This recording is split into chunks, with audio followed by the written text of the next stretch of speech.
मित्रांनो?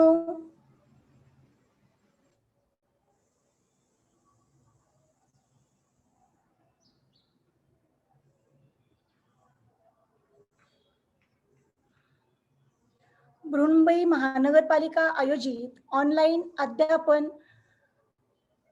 अंतर्गत स्टेशन चेंबूर मनपा मराठी माध्यमिक शाळेतील मी श्रीमती सविता बाबासाहेब राठोड आपले सहर्ष स्वागत करीत आहे. बघा, आज दिनांक 24/10/2020. आज आपण इयत्ता 9वीचा गणित भाग 2चं प्रकरण 8 त्रिकोणमिती पाहणार आहोत.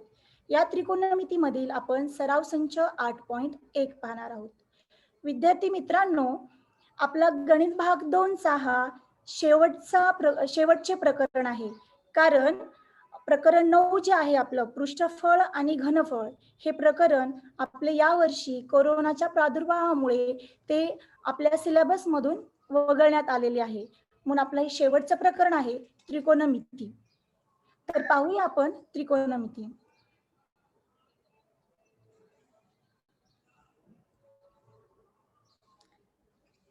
त्रिकोणमितीची ओळख.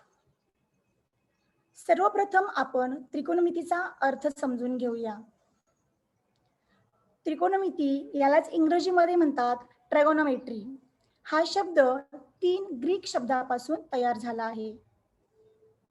ट्राय म्हणजे 3, गोना म्हणजे बाजू आणि मेट्रॉन म्हणजे मोजमाप.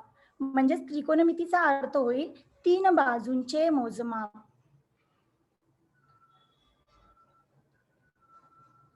आता या त्रिकोणमितीचा वापर कुठे केला जातो बरं, हे आपण पाहूया. त्रिकोणमितीचा उपयोग. आपण जमिनीवरील अंतरे दोरीने चालत जाऊन मोजू शकतो. परंतु समुद्रातील जहाजाचे दीपस्तंभापासूनचे अंतरे कसे असतील, किंवा झाडाची उंची कशी बरं मोजायची, किंवा एखादा डोंगर आहे त्या डोंगराची उंची मला मोजायची. मी ज्या ठिकाणी उभी आहे माझ्यापासून डोंगर मला दिसत आहे, पण त्या डोंगराचं अंतर माझ्यापासून ते डोंगर किती अंतरावर आहे आणि त्या डोंगराची उंची मला मोजायची आहे. अशा वेळेस या सर्व प्रश्नांची उत्तरे मिळवण्यासाठी गणित विषयाच्या त्रिकोणमिती या शाखेचा उपयोग होतो. त्रिकोणमितीचा उपयोग अभियांत्रिकी, खगोलशास्त्र, नौकाशास्त्र इत्यादी शाखेमध्येही केला जातो. बघा विद्यार्थी मित्रांनो, त्रिकोणमिती, आता इथे तुम्हाला इमारत दिसतेय. या इमारतीची उंची मला मोजायची आहे आणि मी ज्या ठिकाणी उभी आहे त्या ठिकाणापासून मला ती इमारत दिसत आहे. म्हणून मी ज्या ठिकाणी उभी आहे तिथून त्या इमारतीचं अंतर किंवा त्या इमारतीची उंची जर मला मोजायची असेल तर मला इथे त्रिकोणमितीचा वापर करावा लागेल. त्याचप्रमाणे झाडाची उंची देखील आपण मोजू शकतो. बघा, इथे एक मनोरा दिलेला आहे. या मनोऱ्याची उंची देखील आपण मोजू शकतो. नंतर इथे डोंगर आहे, म्हणजे डोंगर, शिखर यांची उंची देखील आपण त्रिकोणमितीच्या साहाय्याने मोजू शकतो. आता तुम्ही सुरुवातीला पाहिलं की त्रिकोणमितीचा वापर हा खगोलशास्त्रामध्ये देखील केला जातो. मग खगोलशास्त्रामध्ये कुठे की 2 ताऱ्यातील अंतर मोजण्यासाठी, 2 ग्रहातील अंतर मोजण्यासाठी देखील या त्रिकोणमितीचा वापर केला जातो. मी सांगितलंच इमारतीची उंची मोजण्यासाठी. आता इथं मी फॉर एक्झाम्पल तुम्हाला ताजमहल घेतलेला आहे की ताजमहलची आपल्याला उंची पाहायची आहे. आपण ज्या ठिकाणावर उभा आहे त्या ठिकाणापासून ताजमहलची उंची मला मोजायची आहे, किंवा मला तिथलं अंतर माझ्यापासून ते किती अंतरावर आहे अंतर देखील आपण त्रिकोणमितीचा वापर करून काढू शकतो. तर बघा विद्यार्थी मित्रांनो, त्रिकोणमिती ही कशामध्ये म्हणजे कोणत्या त्रिकोणामध्ये वापरली जाते या संदर्भात आपण बघूया. बघा, त्रिकोणाच्या संदर्भातील काही संज्ञा. बघा, या त्रिकोणमितीची सुरुवात ही पायथागोरसचा प्रमेय आणि समरूप त्रिकोण यापासून झालेली आहे. म्हणजे पायथागोरसचा प्रमेय आणि समरूप त्रिकोण यांच्यापासूनच त्रिकोणमितीची निर्मिती झाली असं म्हणण्यात काही वावगं ठरणार नाही. आता त्रिकोणमिती कोणत्या त्रिकोणामध्ये वापरली जाते, तर त्रिकोणमिती ही फक्त आणि फक्त काटकोन त्रिकोणामध्ये वापरली जाते. मग काटकोन त्रिकोण कशाला म्हणायचं, तुम्ही प्रकरण 3 त्रिकोण या प्रकरणामध्ये मागच्या तासिकेला पाहिलेला आहे की काटकोन त्रिकोण कशाला म्हणायचा आहे. तरी पण मी तुम्हाला इथं सांगतेय बघा, त्रिकोणामध्ये एक कोण जर काटकोन असेल, काटकोन याचा अर्थ काय की त्या कोणाचं माप हे 90 अंश असेल तर त्या त्रिकोणाला आपण काटकोन त्रिकोण असे म्हणतो. मग आता इथे त्रिकोण दिलाय तुम्हाला ए बी सी. आता या त्रिकोणामध्ये बघा कोण बी जो आहे हा काय आहे, काटकोन आहे. काटकोनाचं चिन्ह हे असं असतं. ओके, आता बघा त्रिकोणाच्या तिन्ही कोणांच्या मापांची बेरीज ही 180 अंश असते. मग या 180 पैकी आता या त्रिकोणामध्ये बीचं माप 90 अंश आहे. मग राहिला कोण आणि कोण सी. मग या कोण आणि कोण सीचं माप किती बरं असेल, तर ते असणार आहे दोघांची बेरीज ही 90 अंश असणार आहे. आणि विद्यार्थी मित्रांनो, तुम्हाला माहित आहे की जर दोन कोणांच्या मापांची बेरीज जर 90 अंश असेल तर ते कोण परस्परांचे कोटिकोण असतात. म्हणजे कोण ए आणि कोण सी इथे कोटिकोण आहेत. आपल्या इथं कोटिकोणाचा काही संबंध नाही, पण मी तुम्हाला तुमच्या माहितीसाठी सांगते. आता बघा कोटिकोण घेतल्यानंतर आता आपण म्हणजे कोण ए आणि कोण सी हे लघुकोण आहेत. तर लघुकोण कशाला म्हणायचं, ज्या कोणाचे माप 90 अंशापेक्षा कमी असते त्या कोणाला आपण लघुकोण असे म्हणतो. आणि विशाल कोण, ज्या कोणाचे माप 90 अंशापेक्षा जास्त असते त्या कोणाला आपण विशाल कोण असे म्हणतो. आणि ज्या कोणाचे माप 90 अंश असते त्या कोणाला आपण काटकोन असे म्हणतो. म्हणून दिलेल्या त्रिकोणामध्ये कोण बी हा काटकोन आहे आणि कोण ए आणि कोण सी हे लघुकोण आहेत. तर बघा विद्यार्थी मित्रांनो, त्रिकोण ए बी सी मध्ये आपण कर्ण जो आहे, आता कर्ण कशाला म्हणायचं बघा, काटकोनासमोरील बाजू कर्ण असते. मग आता हा काटकोन, या काटकोनासमोरील बाजू एसी आहे म्हणून एसी हा कर्ण आहे. समजलं. आता तुम्हाला त्रिकोणमितीमध्ये सर्वप्रथम जो त्रिकोण दिलेला आहे त्या त्रिकोणाचा तुम्ही एकतर काटकोन कोणता आहे ते पाहायचं. तुम्हाला चिन्हावरून समजणार आहे की कोणता कोण काटकोन आहे. आणि काटकोनासमोरील बाजू ही कर्ण असते. एकदा तुम्ही काटकोन आणि कर्ण शोधला की इथं तुमचं अर्ध काम संपलं समजायचं. आता आपण या आकृतीमध्ये बघूया कोण ए च्या संदर्भामध्ये. बघा कोण ए जर मी घेतला, कोण ए ची लगतची बाजू आहे ए बी. लगतची बाजू म्हणा किंवा भुजा म्हणा, दोघांचा अर्थ एकच. कोण ए ची लगतची बाजू आहे ए बी आणि कोण ए ची समोरची भुजा आहे बीसी. म्हणजे समोरची भुजा, समोरची बाजू किंवा सम्मुख भुजा म्हणा, काही प्रॉब्लेम नाही. ठीक आहे. कोण ए ची लगतची बाजू बी ए ची समोरची बाजू ही आहे बीसी. म्हणजे कोण ए ची लगतची भुजा ए बी, समोरची भुजा बीसी. आता या त्रिकोणामध्ये काटकोन त्रिकोण एबीसी मध्ये कोण बी हा 90 अंश आहे. तर कोण ए व कोण सी हे लघुकोण आहेत. या स्टेटमेंटचा अर्थ तुम्हाला समजला असेल. आता कोण ए बी सी मध्ये कोण ए च्या संदर्भात पाहिलेला आहे. आता हीच आकृती ठेवून आपण कोण सी च्या संदर्भात बघूया.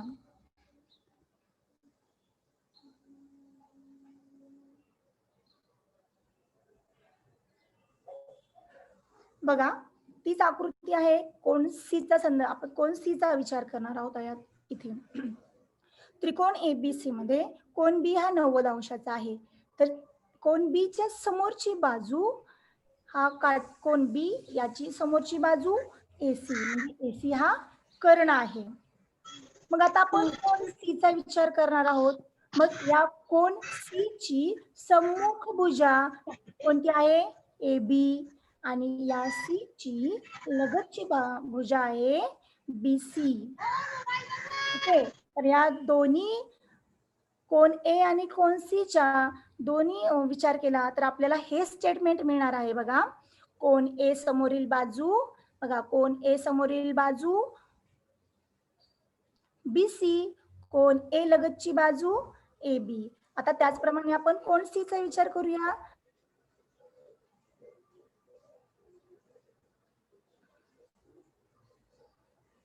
कोण C समोरील बाजू AB आणि कोण C ची लगतची बाजू BC. हे समजले विद्यार्थी मित्रांनो. आता तुम्ही आपण पहिल्या स्लाइड मध्ये बघितलं की काटकोन आणि कर्ण कशाला म्हणायचं. आपण नंतरच्या स्लाइड मध्ये पाहिलेलं आहे की लगतची बाजू कशाला म्हणायचं आणि सम्मुख बाजू म्हणजे समोरची बाजू कशाला म्हणायचं, म्हणजे सम्मुख भुजा आणि लगतची भुजा.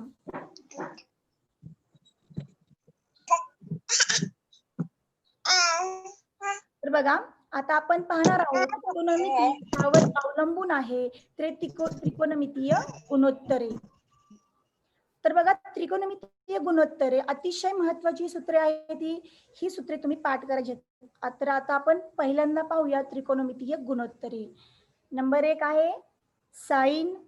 आता साइन इथं तुम्ही उच्चार सीन करायचा नाहीये मित्रांनो, सीन करायचा नाहीये, याला साइन म्हणायचं. कारण याची पूर्ण स्पेलिंग जी आहे ती आहे SINE. आपण ई हा लिहित नाही इथे, म्हणून SIN लिहितो, म्हणून आपण तरी पण उच्चार याचा साइन करायचा आहे. Second one cos, third one tan, cot, sec आणि कोसेक. बघा हे 6 त्रिकोणमितीय गुणोत्तरे आहेत.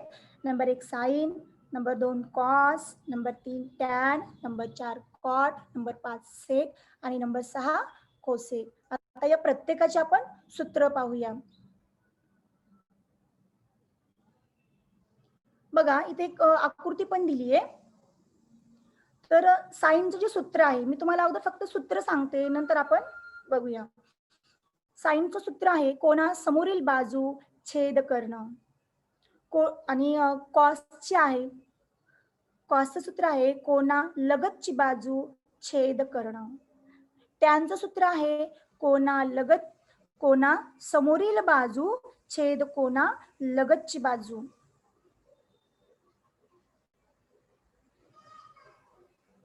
नंतर कॉट आहे कोणा लगतची बाजू छेद कोणा समोरील बाजू. सेकचं सूत्र आहे कर्ण छेद कोणा लगतची बाजू.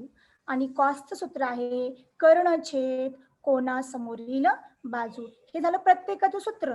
आता हे आकृतीमध्ये आपल्याला कसं मांडायचं बघा, आकृतीमध्ये याचा वापर कसा करायचा आहे ते आपण पाहणार आहोत. आता बघा त्रिकोण PQR हा आपल्याला त्रिकोण दिलेला आहे, त्रिकोण PQR. आता या त्रिकोण PQR मध्ये बघा काटकोन हा Q दिलेला आहे. Q हा काटकोन आहे, हे चिन्ह दिसतं की समजायचं की तो कोण काटकोन आहे. आता काटकोनासमोरील बाजू कर्ण असते, म्हणून Qच्या समोरची जी बाजू आहे PR हा काय आहे कर्ण आहे. आकृतीमध्ये काय काय दिले अगोदर आकृतीचं निरीक्षण करायचं, वाचन करायचं त्या आकृतीचं, जेणेकरून आपल्याला नंतर उत्तर लिहायला सोपं जातं. आता कर्ण झाला, नंतर कोण Pचं माप दिलेलं आहे आपल्याला थीटा आणि कोण आरचं माप शून्य म्हणायचं नाहीये मुलांनो, याला म्हणायचं थीटा. काय म्हणायचं थीटा. आणि कोण आरचं माप दिलेलं आहे ए. तर सर्वप्रथम आपण कोण पीचा विचार करूया. कोण पीचा. आता कोण पीचं माप थीटा आहे, मग आपण या थीटाचं माप काढणार. कोण पी समोरील बाजू याचाच अर्थ थीटा समोरील बाजू, कारण कोण पीचं माप दिलेलं आहे थीटा. ओके. तर आपण आता पहिलं गुणोत्तर पाहणार आहोत आपण साइन थीटा. साइन म्हणजे काय कोणा समोरील बाजू छेद कर्ण.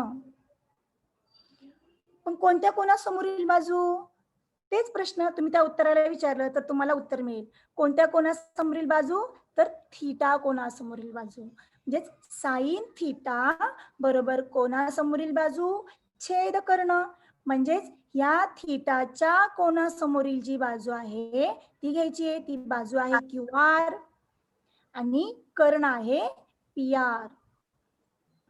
आपण घेतला म्हणजे साइन थीटा बरोबर काय येणार आहे QR छेद PR. त्याचप्रमाणे मित्रांनो बघा आपण सेकंड वन घेऊया, कॉस थिटा. आता कॉस थिटाचं सूत्र काय आहे? कोना लगतची बाजू छेद करणं. कोणालगतची बाजू, कोणत्या कोणालगतची? तर थिटा कोणालगतची. म्हणजे या थिटाच्या लगतची बाजू ती आहे पी क्यू, म्हणून आपण पी घेतली. छेद कर्ण, कर्ण आहे पी आर, मग आपण हा पी आर घेतला. आता बघा नेक्स्ट वन, टॅन थिटा. म्हणजे तिथं बघा या वरच्या गुणोत्तरामध्ये कॉस थिटाची किंमत येणार आहे पी क्यू छेद पी आर. आता आपण टॅन थिटाची किंमत काढूया. टॅन म्हणजे काय? कोणा समोरील बाजू छेद कोणा लगतची बाजू. तर कोणत्या कोणासमोरची बाजू? थिटा कोणासमोरील बाजू. म्हणजे थिटा कोणासमोरील बाजू क्यू आर आणि थिटा कोणालगतची बाजू पी क्यू. म्हणजे इथं काय येणार आहे? क्यू आर छेद पी क्यू.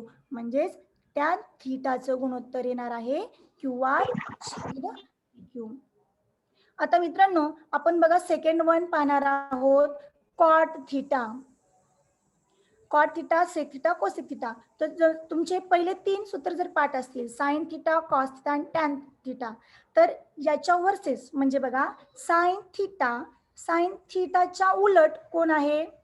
Cosec theta. बघा साइन थिटा दिलाय कोणासमोरील बाजू छेद कर्ण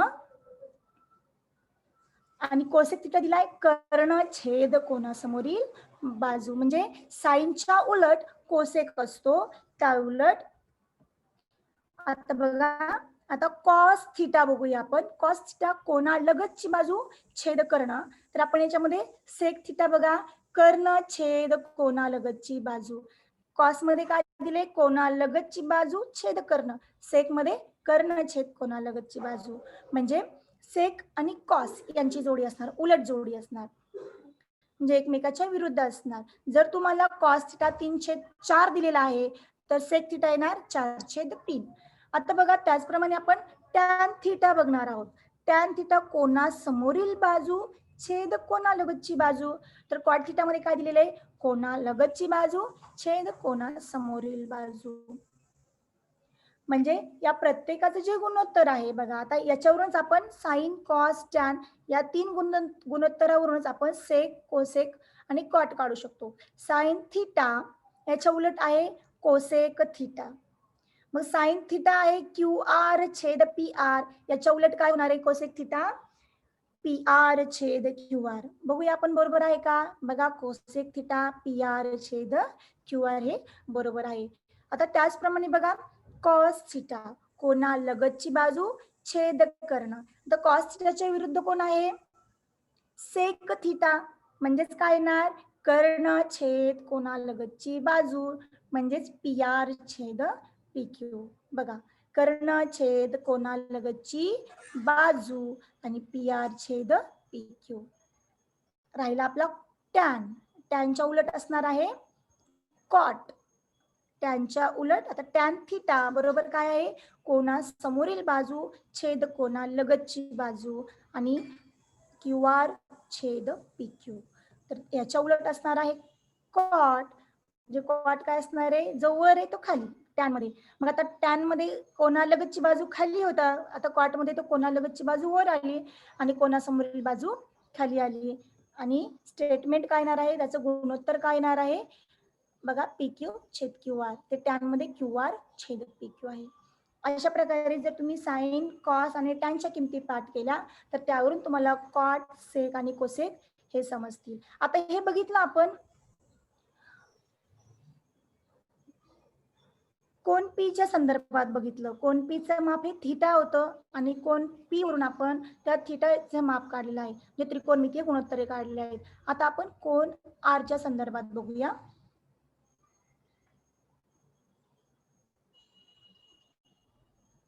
कोन आर चे माप ए आहे. मग आता आपण कोन आरचं माप बघू. आर चे पूर्ण म्हणजे कोन ए चे गुणोत्तर आपण बघूया.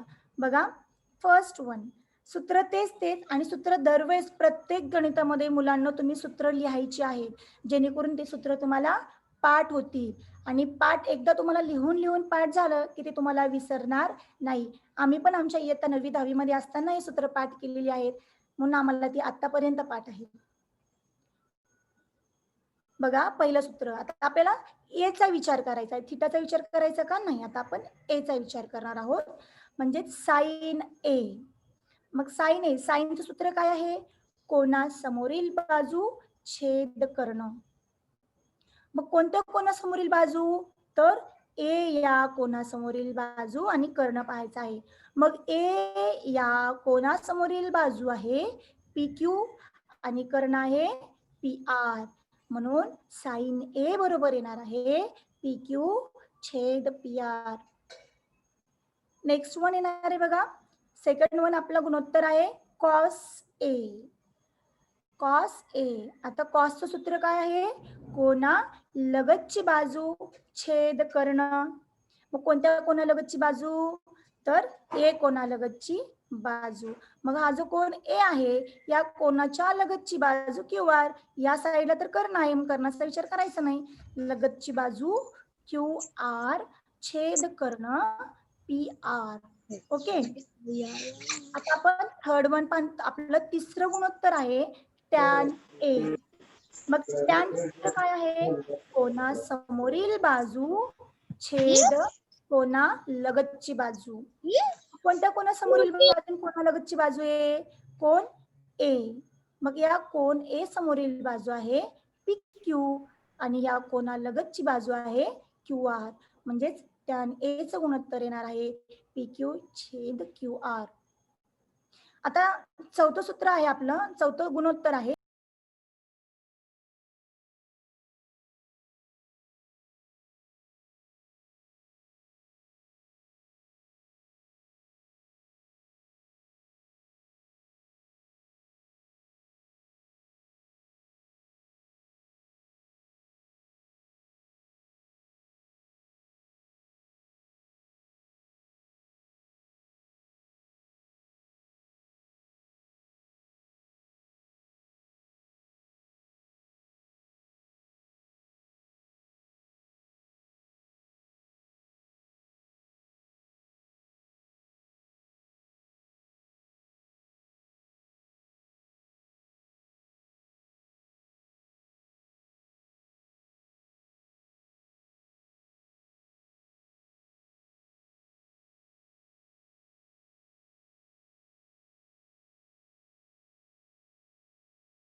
बघा उदाहरण क्रमांक 2 आहे.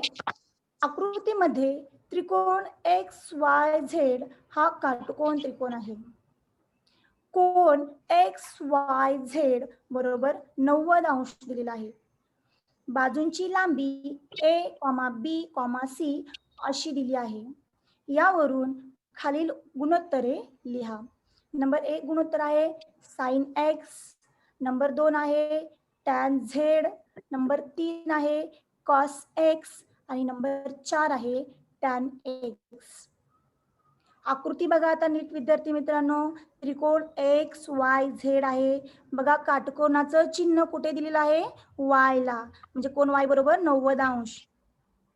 जेव्हा तुम्हाला 3 अक्षरामध्ये दिलेलं असतं कोण एक्स वाय झेड, तर जो मधला कोण असतो त्या मधल्या कोणाचं माप हे दिलेलं असतं. म्हणजे आता इथं कोण वायचं माप हे आपल्याला 90 अंश दिलेलं आहे. म्हणून आपण 90 अंश, काटकोन, लंब या तिघांचा अर्थ एकच 90 अंश. ओके.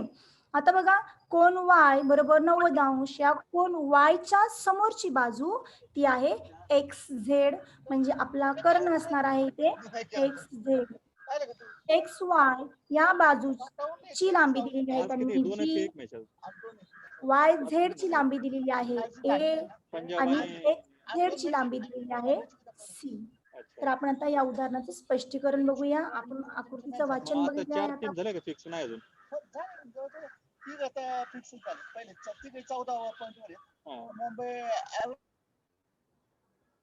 त्रिकोण एक्स वाय झेड मध्ये आता पहिली किंमत आपल्याला विचारली आहे साइन एक्स. साइन विचारलाय. मग साइनचं सूत्र लिहायचं आपण. साइनचं सूत्र आहे कोनासमोरील बाजू छेद कर्ण. पण कोणत्या कोनासमोरील बाजू? तर एक्स या कोनासमोरील बाजू. मग एक्स या कोनासमोरील बाजू वाय झेड लिहायची आपल्याला. मग आपण ती वाय झेड घेतली आणि कर्ण आहे एक्स झेड. मग तो आपण कर्ण घेतला एक्स झेड, म्हणजे साइन एक्स बरोबर वाय झेड छेद एक्स झेड आलेली. आता विद्यार्थी मित्रांनो तुम्हाला इथं ए बी सी ह्या बाजूंची लांबी दिली आहे म्हणून कन्फ्यूज व्हायचं नाहीये. आपण ऍज इट इज सूत्र मांडायचे, सूत्रामध्ये बाजू मांडायच्या आहेत आणि नंतर त्याच्यामध्ये दिलेल्या किमती त्या मांडायच्या. कन्फ्यूज व्हायचं नाही काय दिलेलं आहे म्हणून कन्फ्यूज नाही व्हायचं.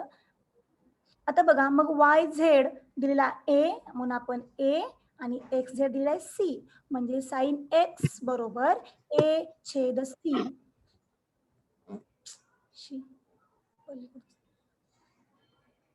नंबर 2 आले टॅन झेड काढायचे आपल्याला. आता टॅन झेड, टॅनची किंमत आहे कोना समोरील बाजू छेद कोना लगतची बाजू. हे टॅनचं सूत्र आहे. पण कोणत्या कोनासमोरील? झेड कोनासमोरील, म्हणजेच झेड या कोनासमोरील बाजू एक्स वाय आणि झेड या लगतची बाजू वाय झेड.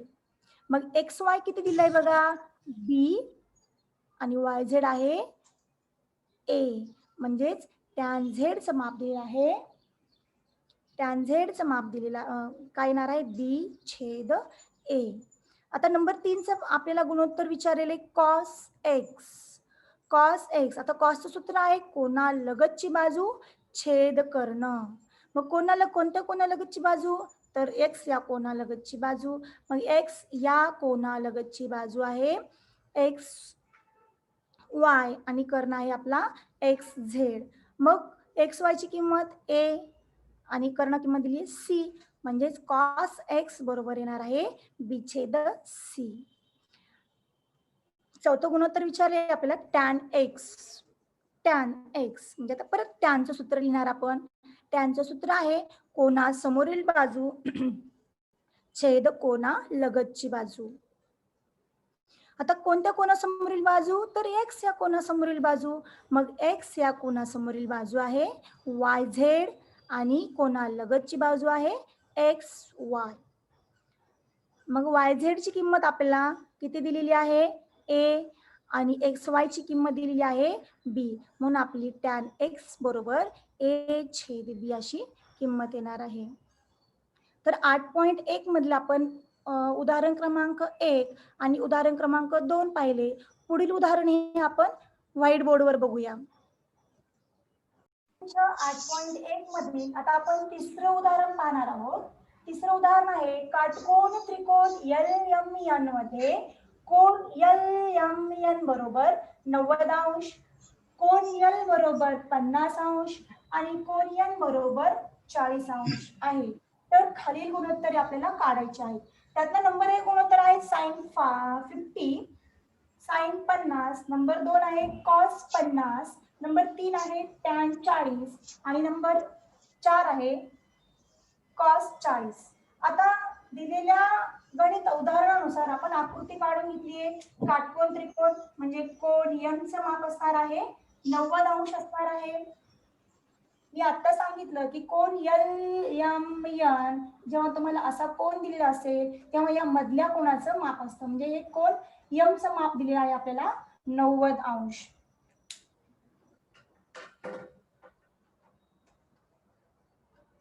कोन L चं माप आपल्याला 50° दिलेलं आहे आणि कोन N चं माप आपल्याला 40° दिलेलं आहे. मी उदाहरणामध्ये दिल्याप्रमाणे आकृती काढून घेतलेली आहे.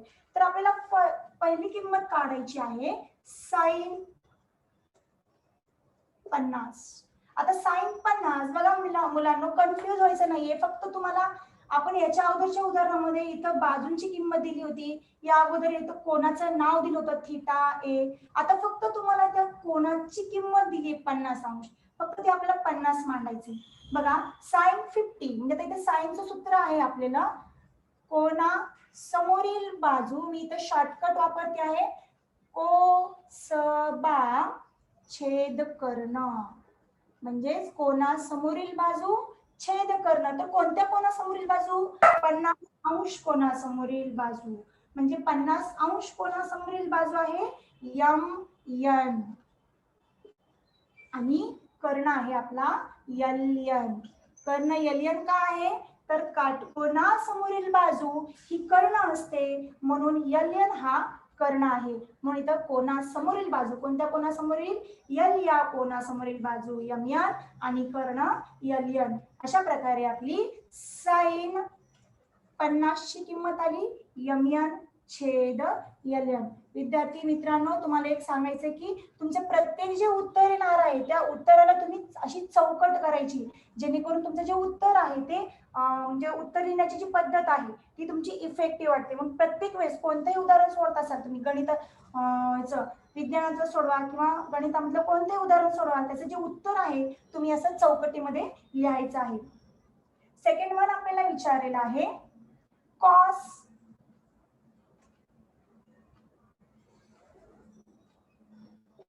50. मग आता cos 50 याचा अर्थ आपल्याला आता कॉसचं सूत्र लिहायचंय. कॉसचं सूत्र आहे आपलं कोना लगतची बाजू छेद कर्ण. आता मी इथे शॉर्टकट वापरते मुलांनो जागा कमी पडते म्हणून कोना लगतची बाजू म्हणजे कोलबा छेद कर्ण. तर कोणत्या कोणालगतची बाजू तर 50° कोणालगतची बाजू. म्हणजे हा 50 या 50 कोणालगतची बाजू येणार आहे LM आणि कर्ण आहे LN. म्हणजेच आपल्या इथे येणार आहे LM छेद कर्ण LN. ही असेल आपली cos 50° ची किंमत. थर्ड वन विचारले आपल्याला tan 40 tan 40. मग आता टॅनचं सूत्र आहे आपलं कोस बा छेद कोलबा. म्हणजेच काय कोना समोरील बाजू छेद कोना लगतची बाजू. मग कोणत्या कोणालगतची बाजू कोणत्या कोणासमोरची बाजू तर आपल्याला विचार इथे दिलेला आहे 40. म्हणजे 40 या कोना समोरची बाजू आणि 40 या कोना लगतची बाजू. तर ती येणार आहे विद्यार्थी मित्रांनो बघा कोना समोरची 40 या अंश कोणासमोर 40° कोणासमोरची बाजू LM आणि 40° कोणा लगतची बाजू आहे MN. हे असेल आपलं tan 40 ची किंमत असणार आहे. आता आपण लास्ट वन गुणोत्तर विचारलेले कॉस 40, कॉस 40. आता आपल्याला कॉसचं सूत्र आहे. काय आहे सूत्र? को ल बा म्हणजेच कोनालगतची बाजू छेद कर्ण. तर कोणत्या कोनालगतची बाजू? 40 अंश कोनालगतची बाजू. 40 अंश कोनालगतची बाजू असणार आहे यमयन आणि कर्ण असणार आहे यलयन. म्हणून कॉस 40 ची किंमत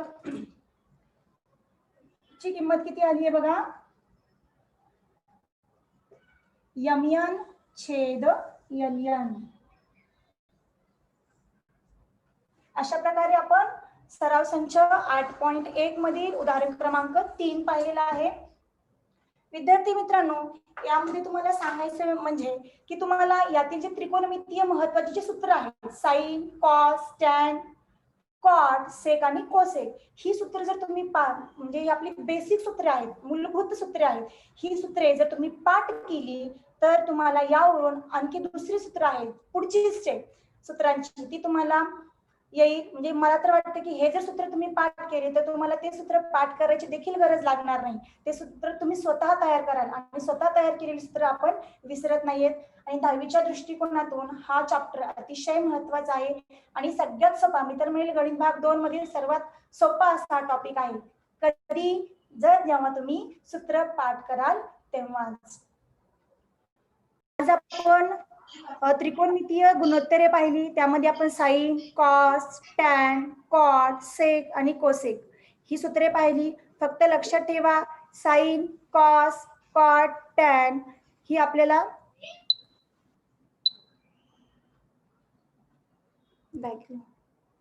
ही सूत्रे अतिशय महत्त्वाची आहेत. ही जर सूत्रे तुम्हाला पाठ झाली तर बाकीची सूत्रे तुम्हाला स्वतः तयार करणार आहात तुम्ही. तर आपण इथे थांबूया. Last slide.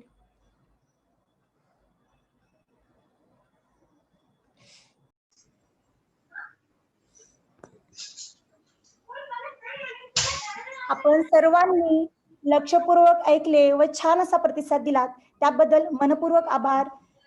मी सर्वांचे मनापासून धन्यवाद मानते.